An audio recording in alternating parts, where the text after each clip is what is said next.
مگر وہ بند کر دیے گئے اور اب پھر ایکٹیو ہو گئے تھے وہ.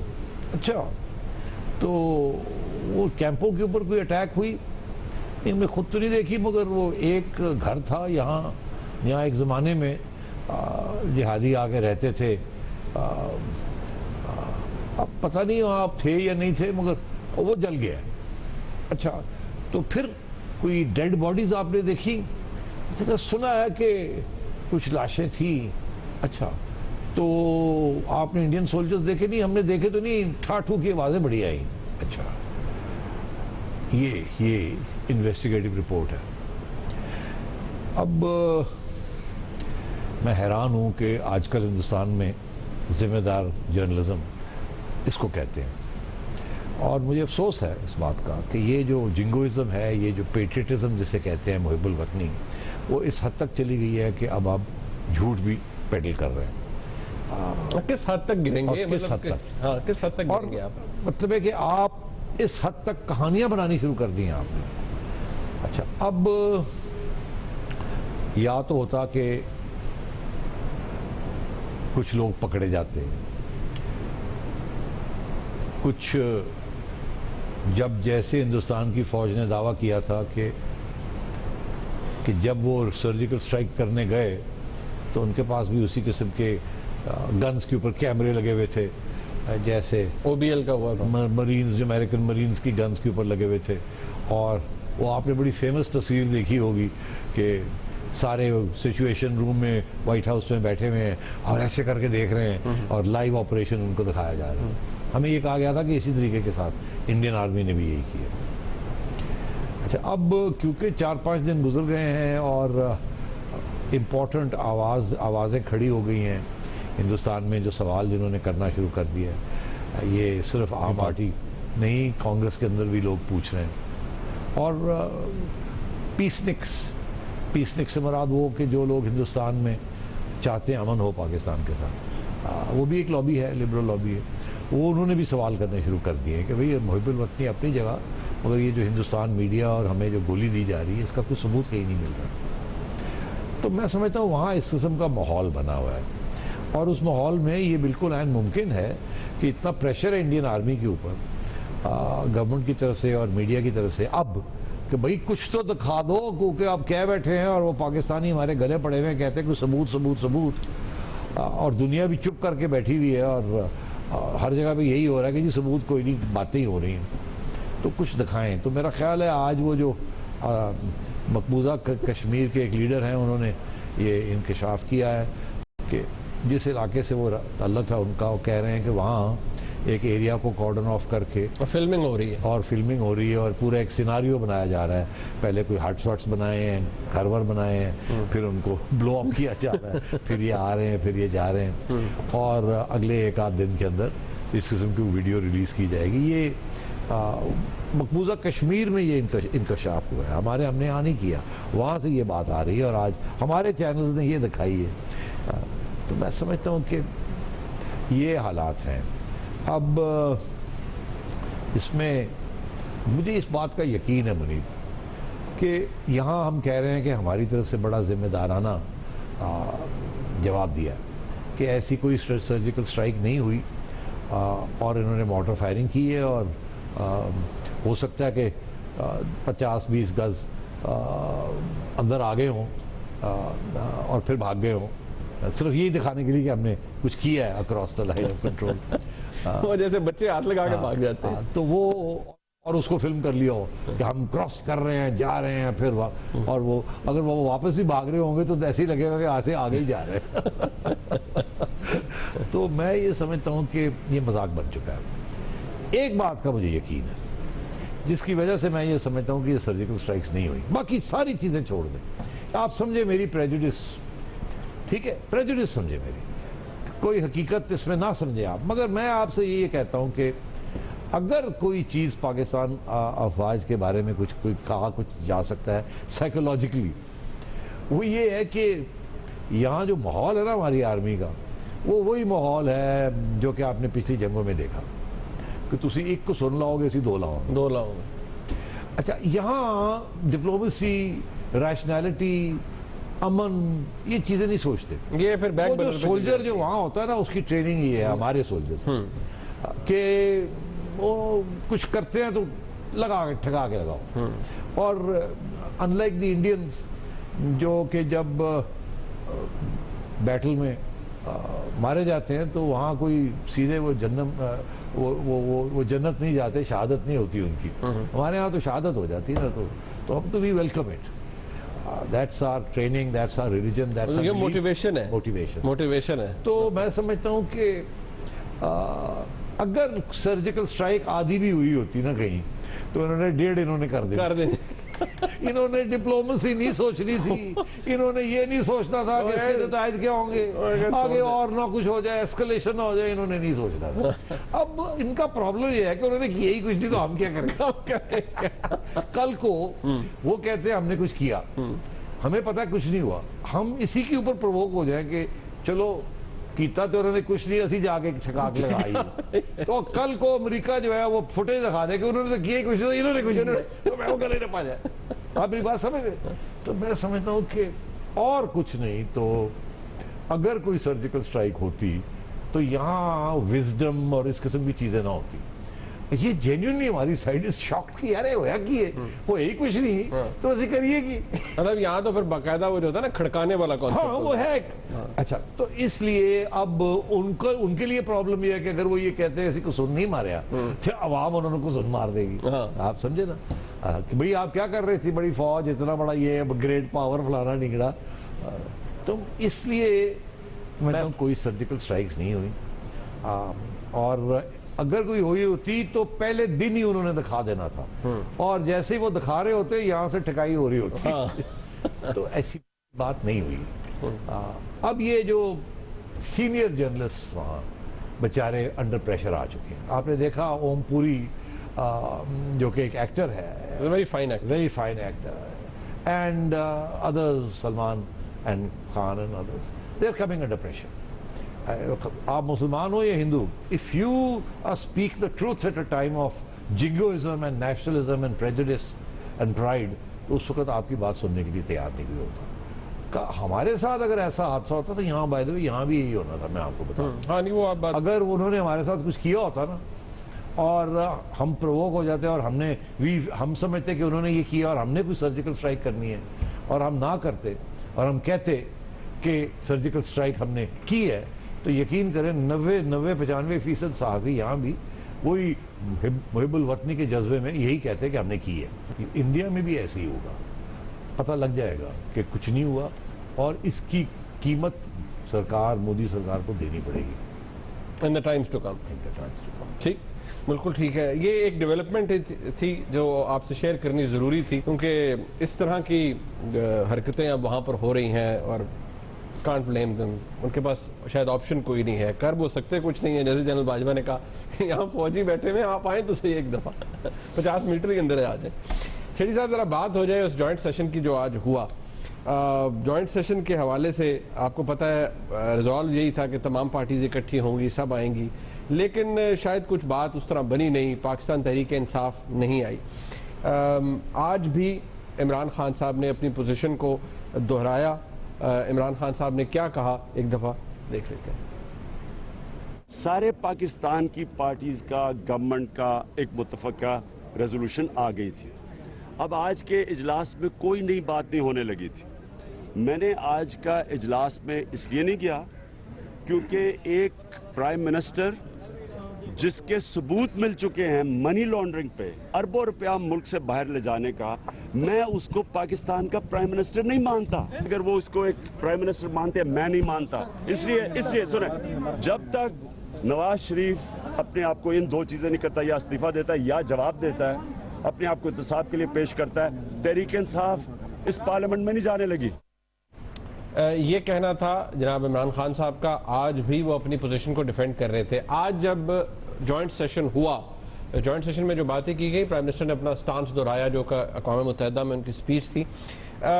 لیکن اس سیشن کے بعد جب بلاول بھٹو زرداری جو کہ چیئرمین ہے پاکستان پیپلز پارٹی کے، عمران خان صاحب کا موقف اور اس پر پھر بعد جب نکلے تو بلاول بھٹو زرداری صاحب نے کیا کہا، ایک اور بات بھی کی انہوں نے، لیکن وہ ہم آگے چل کر ڈسکس کریں گے۔ سیٹھی صاحب، اب آج کا جو سیشن تھا، باتیں تو اس میں اگر پریکٹیکلی دیکھا جائے تو وہی کی گئیں جو پہلے کی گئیں، ان تمام پارٹیز نے اپنا سٹانس وہی دہرایا۔ عمران خان صاحب کی یہ بات کیا اپنی جگہ درست نہیں ہے کہ فرق کوئی نہیں پڑا؟ آج آپ نے کیا وہاں پر کر لینا تھا، جوائنٹ سٹیٹمنٹ آ چکا ہے، اے پی سی ہو چکی ہے، تو وہ کہہ رہے تھے جا کے کیا فرق پڑ جاتا؟ اچھا، اب یہاں دو باتیں ہیں۔ کل انہوں نے ایک بات کی تھی، آج ایک دوسری بات بھی کر دی جس کا آپ نے ذکر کیا۔ کل انہوں نے کہا تھا میں تو پرائم منسٹر مانتا ہی نہیں ہوں، آج بھی کہا ہے، میں وہی کہہ رہا ہوں، کل انہوں نے کہا تھا کہ میں ان کو پرائم منسٹر نہیں مانتا، اس پارلیمنٹ کو میں سمجھتا ہوں الیجیٹمیٹ، تو میں وہاں جا کے کیا کروں؟ آج انہوں نے وہ بات بھی کہی پھر سے، مگر ساتھ یہ بھی کہہ دیا کہ وہاں تو کوئی نئی بات نہیں ہونی تھی۔ ارے بھائی، اگر نئی بات نہیں ہونی تھی اور اگر نئی بات ہوتی تو کیا آپ چلے جاتے؟ اگر وہاں کوئی نئی ڈیولپمنٹ ہونی تھی یا اس کا امکان ہوتا تو کیا آپ اس چلے جاتے، اس کے باوجود کہ آپ سمجھتے ہیں کہ نواز شریف الیجیٹمیٹ ہے اور یہ پارلیمنٹ الیجیٹمیٹ ہے؟ تو یہ ایشو نہیں ہے کہ وہاں کوئی نئی بات ہونی تھی یا نہیں ہونی تھی، یہ ایشو نہیں ہے۔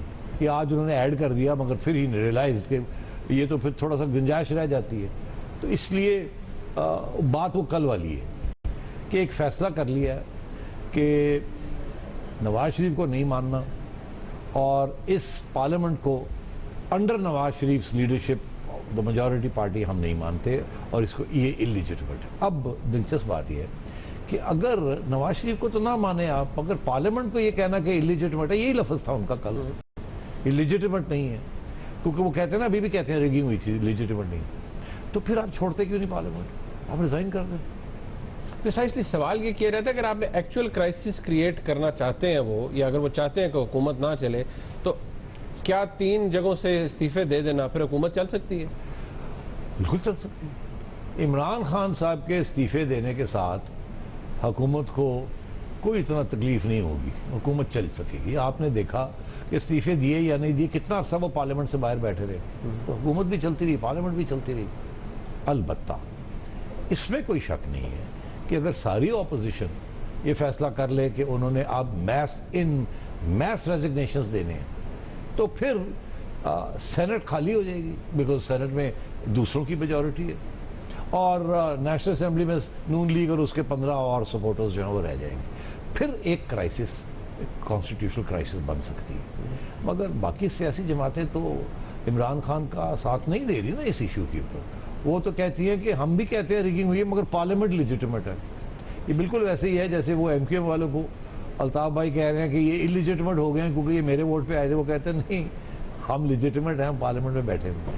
تو میں سمجھتا ہوں کہ یہ ایک ان کے لیے ایک پالیسی کی کرائسس ہوئی ہوئی ہے پی ٹی آئی کی، جس میں فیصلہ یہی ہوا ہے کہ اب باقی باتیں چھوڑیں، اب جنہوں نے آر یا پار، گرتی ہوئی دیواروں کو ایک دھکا اور لو۔ اب بات یہ کیا دیواریں گرنے والی ہیں یا گر رہی ہیں؟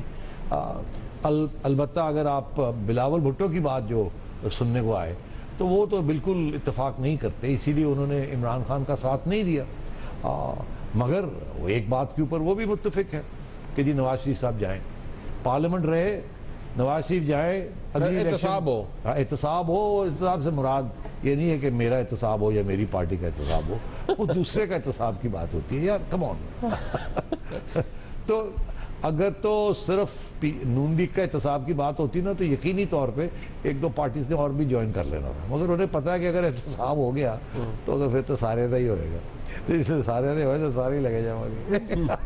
اچھا، ایک بریک، مجھے بریک لینی پڑی ہے، گفتگو جاری ہے کیونکہ حکومت کے اوپر بھی اب دباؤ بڑھ رہا ہے، کس حوالے سے اس پہ ذرا بات کریں گے بریک کے بعد۔ اور بلاول بھٹو زرداری صاحب نے جو آج کہا ہے عمران خان صاحب کے حوالے سے، انہوں نے موقف فرما بیان کیا لیکن کچھ اور بھی کہا ہے، اس پہ بات کریں گے بریک کے بعد، اور ساتھ رہیے گا۔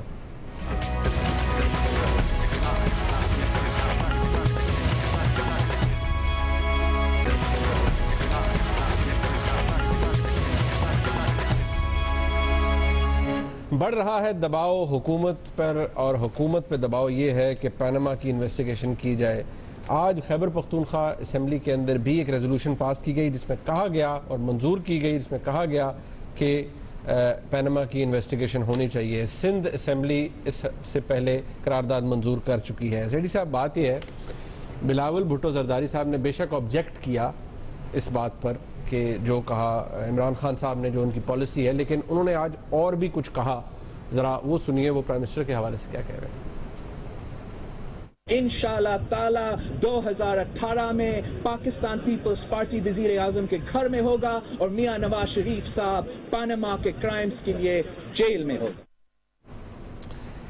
بلاول بھٹو زرداری صاحب نے بڑی ایک سخت بات کی. انہوں نے کہا پرائم منسٹر جیل میں ہوں گے نواز شریف صاحب 2018 میں, اور Peoples Party prime minister house میں ہوگی.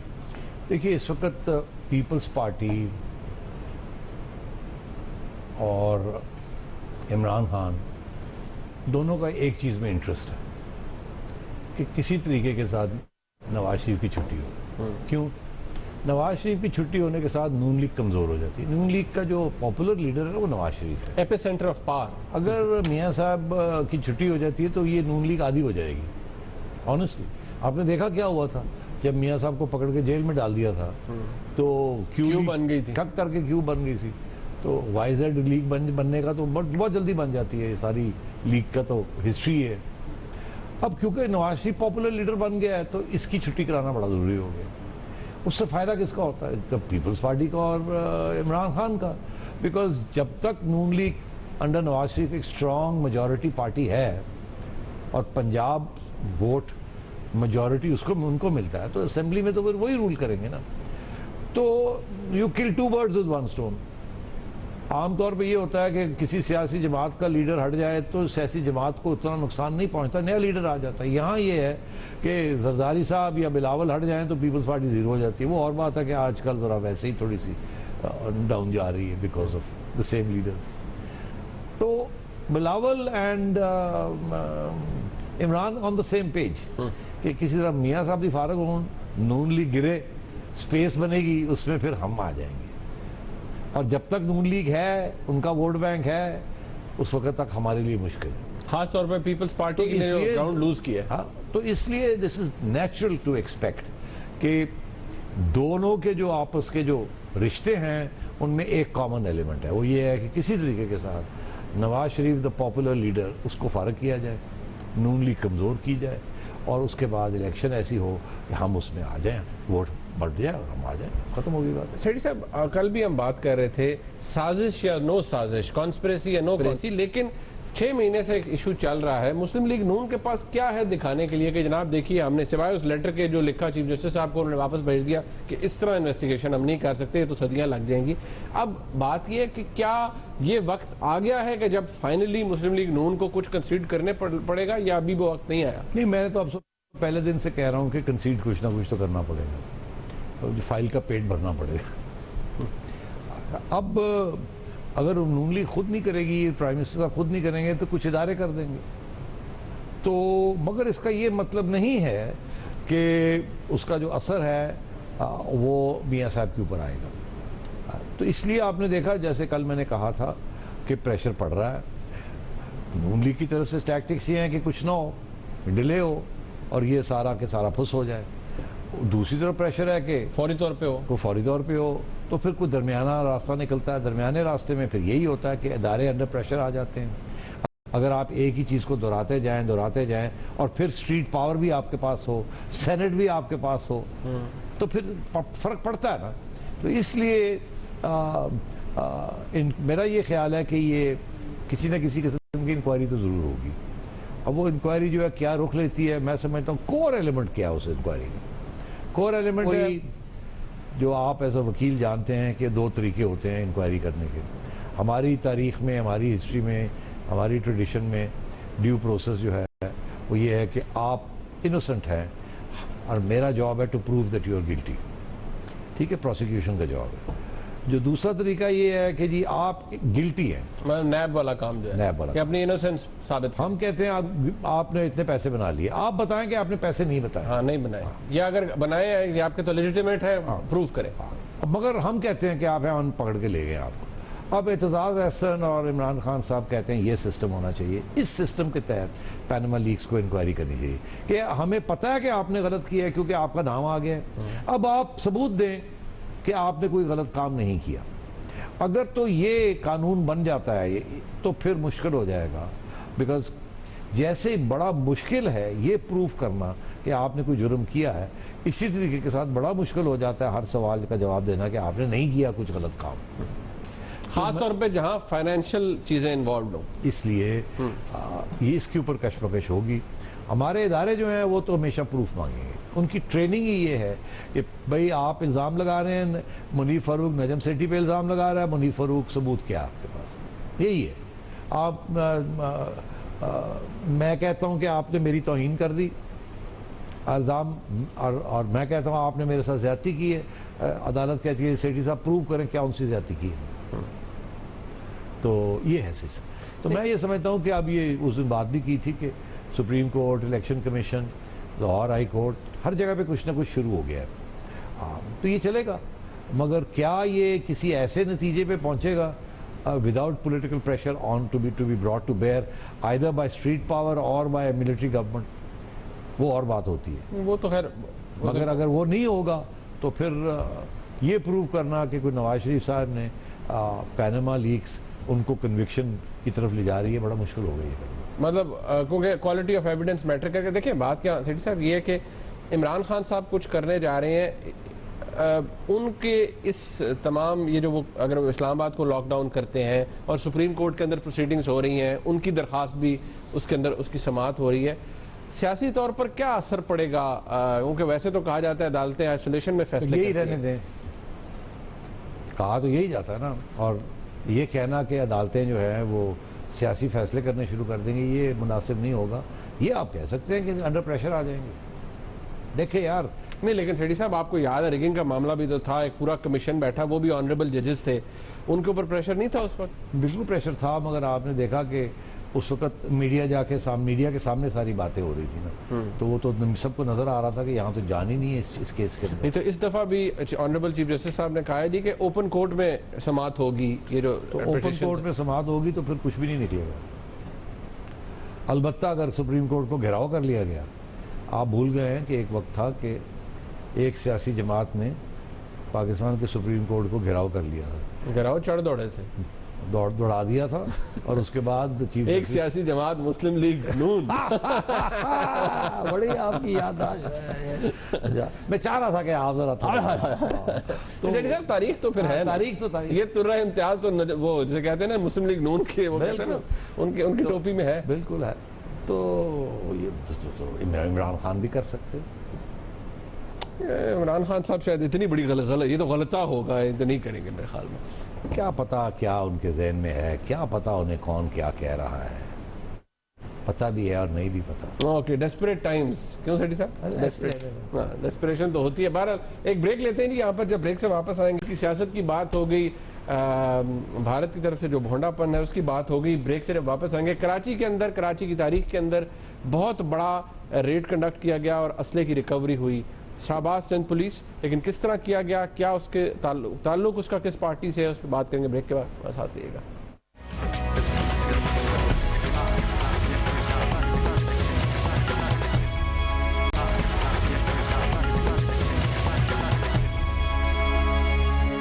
زبردست کارروائی کی گئی کراچی پولیس کی طرف سے, سندھ پولیس کی طرف سے. ایک بہت بڑا ڈین ریکور کیا انہوں نے اسلحے کا. ایک گھر کے اندر یہ اسلحہ ڈمپ کیا گیا تھا. کراچی پولیس چیف کیا کہہ رہے ہیں, کس پارٹی سے تعلق ہے, نام نہیں لیا انہوں نے لیکن اشارے سارے دے دیے. دیکھیے یہ بلانگ کس سے کرتا ہے, یہ اسلحہ تھا کتنے؟ بھائی جب میں نے ایک سیاسی پارٹی بولا, 90 بولا, عزیز آباد بولا, تو پھر اس کے بعد کچھ گنجائش رہ جاتے. جس ایریا سے برآمد ہوا ہے وہ آپریشن, تو وہاں پہ کسی اور پارٹی کا تو تعلق ہے ہی نہیں. جس ایریا سے برآمد ہوا وہاں کسی اور پارٹی کا تعلق نہیں. سیٹھی صاحب, اس قسم کا اس میں کہا جاتا ہے کہ شاید نیٹو کا اسلحہ بھی تھا. اب آئی ڈونٹ نو کس طرح سے اسمگل کیا گیا, نیٹو کے پاس, مطلب وہ اب. لیکن یار یہ جو for example bullet proof vest, ہاں پیور نیٹو. صاحب وہ اینٹی ایئر کرافٹ گنز, ان کا کیا کرنا تھا کراچی کے اندر؟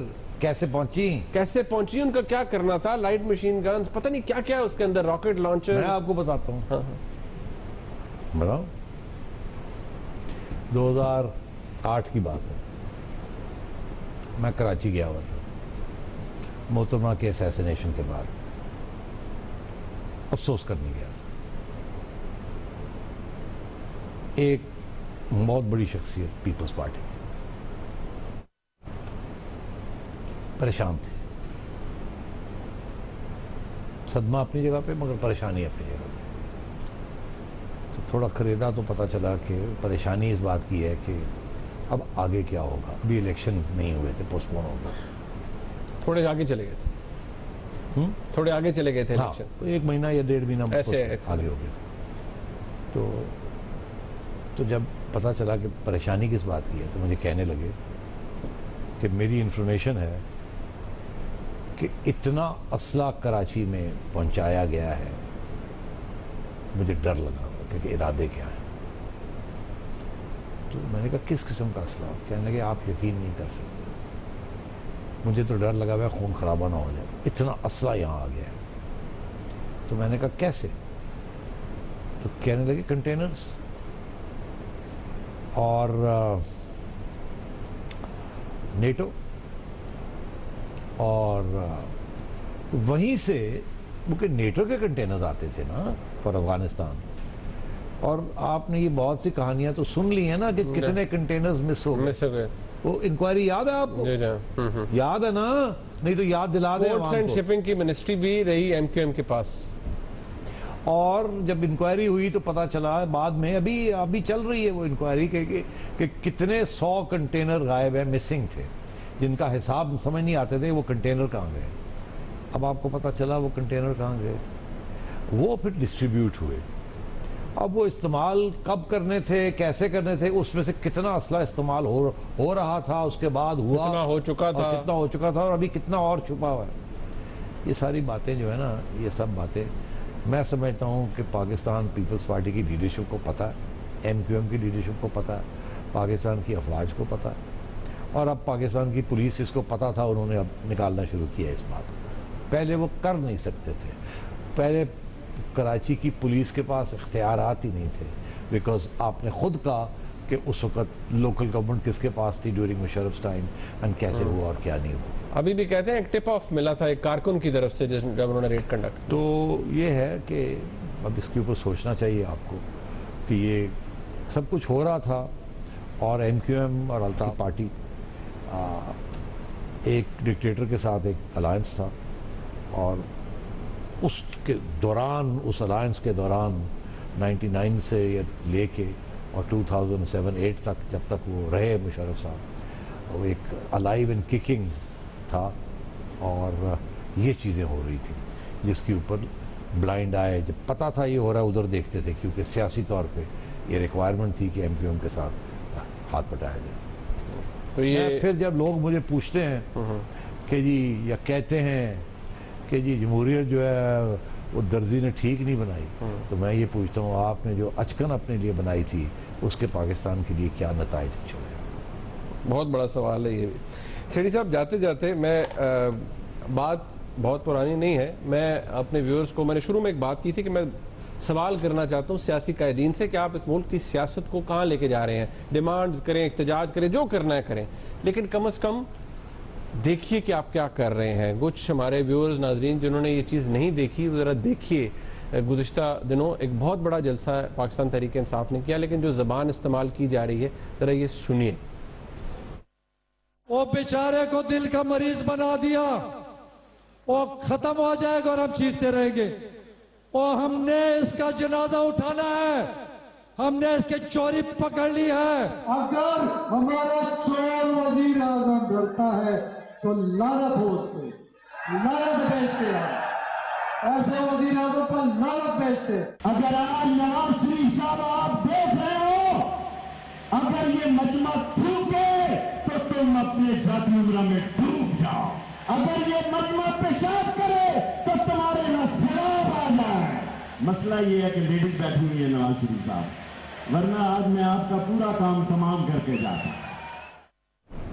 یہ جو پرلز آف وزڈم آپ نے دیکھے, اس کی بہت بڑی مثالیں ہیں, لیکن سیٹھی صاحب یہ صرف پاکستان تحریک انصاف یا شیخ صاحب اسپیسیفک نہیں ہے, مسلم لیگ نون ہو, میں کم از کم پیپلز پارٹی سے میں نے بدتمیزی اور گھٹیا اس قسم کی زبان نہیں پارٹی کے اوپر یہ چیزیں اس قسم کے لفظ برسے گئے ہیں, لیکن انہوں نے اس لیول پر وہ کبھی نہیں آئے. ایک زمانہ تھا کہ محترمہ کے اوپر ایسی باتیں کی گئی, لیکن نہیں, انہوں نے وہ اس لیول پر نہیں آتے, کم از کم اس طرح نہیں آتے کبھی نہیں. لیکن سیٹھی صاحب یہ کیا جو وہاں بچے بیٹھے, خواتین بیٹھی, اس ملک کے جو چھوٹے چھوٹے بچے ہیں جنہوں نے ملک کی سیاست آگے دیکھنی ہے, اس میں شاید حصہ بھی لینا, انہیں کیا پیغام جا رہا ہے؟ ہر چیز کو سائیڈ پہ رکھ دیجئے, سیاست, اقتدار, ہر چیز کو. یار اس کا کیا میں آپ جواب دوں؟ ظاہر ہے کہ یہ سب کچھ ہو رہا ہے یہ ہمارے کلچر کا تو حصہ نہیں ہے. یہ تو کوئی ایسی ایک نیا ایلیمنٹ آ گیا ہے جس کے اندر اس قسم کی زبان استعمال کی جا رہی ہے اور اپنے پاؤں پہ کلہاڑیاں ماری جا رہی ہیں. مجھے بڑا افسوس ہوتا ہے جب میں سنتا ہوں ایسی بات. مگر ایک طرف لعنت بھیجتے ہیں, دوسری طرف جا کے ہاتھ ملا کے اور میٹنگ میں بیٹھ جاتے ہیں چیف منسٹر. ابھی کل ہی بیٹھے ہوئے تھے نواز شریف صاحب کے ساتھ, اور اگلے دن کہتے ہیں ہم نے پارلیمنٹ میں ہی جانا. مطلب اس قسم کی چیزیں ہو رہی ہیں. اس پی ایم کی صدارت میں پھر اگر وہ جعلی ہے تو اس کی صدارت میں قومی سلامتی کمیٹی میں کیوں بیٹھے ہوتے ہیں پھر؟ چلے چھوڑیں, میں ایک بات کہنا چاہوں گا جانے سے پہلے. مجھے آج ایک بات سن کر بڑی حیران ہوا, اور یہ میں چوہی نثار صاحب کی طرف میں مخاطب ہوں. چوہی صاحب آپ انویسٹر ہیں, مجھے آج پتہ چلا ہے کہ اوورسیز پاکستانیز جب آئی ڈی کارڈ کی اپلیکیشن دیتے ہیں آن لائن تو 110 یوروز اس کی پیمنٹ کرنی پڑتی ہے, اور اگر پاسپورٹ رینیول ہو یا نیا پاسپورٹ بنوانا ہو تو وہ 30-35 یوروز اس کا خرچہ ہے. آپ کا کیا خیال ہے کہ یہ مناسب ہے کہ آئی ڈی کارڈ کے لیے 110 یوروز اور پاسپورٹ کے لیے 35؟ یہ اس کا میں یہ نہیں کہہ رہا کہ پاسپورٹ کو 230 کر دیجئے. اس کے ساتھ کیا ریونیو آپ اکٹھی کرتے ہیں؟ یہ ورکرز ہیں وہاں جو ریمیٹنسز کر رہے ہیں آپ کے لیے. آپ مہربانی کر کے اگر اس کا 30-35 ہے تو آئی ڈی کارڈ کا بھی 30-35 ہی کر دیجئے. وہ کہتے ہیں a small step for you and a big step for overseas Pakistanis. Thank you. وقت ختم ہو گیا. بہت شکریہ, آپ نے پروگرام دیکھا, اس کا فیڈ بیک ضرور دیجیے گا. خدا حافظ.